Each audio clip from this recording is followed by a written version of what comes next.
Danny je môj rovesník. Každé leto príde do kibuca stráviť niekoľko dní. Už som naplánoval spoločný výlet na bicykloch.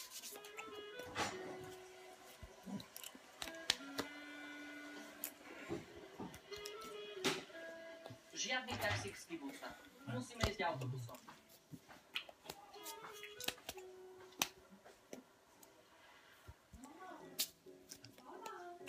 Čaká nás Jeep Storm. Ideme do Haiti. Jeep Storm je terénne auto vyrobené v Izraeli. Dokáže sa dobre pohybovať na ceste aj v teréne. Pred odchodom musíme natankovať na benzínovej pumpe. Je to možno zvláštne, ale neplatíme ani za benzín, ktorý tiež patrí všetkým. Pumpár je môj kamarát. Používame iba bezoludnatý benzín. Je menej škodlivý pre životné prostredie.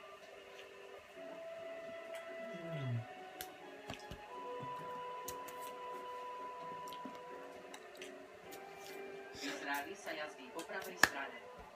Na tabuliach sú nápisy v 3 jazykoch. V hebrejčine, arabčine a v angličtine.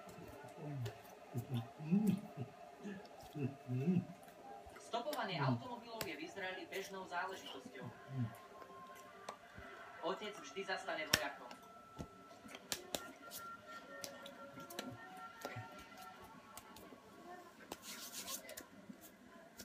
Čím viac sa blížime k Haife, tým sú cesty širšie a frekventovanejšie.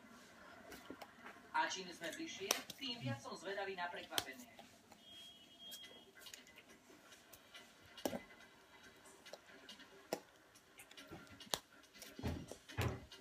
V izraelských mestách je veľká premávka. Je problém zaparkovať. Stáva sa, že vám polícia odtiahne auto. V meste sa nám najlepšie pohybuje pešo.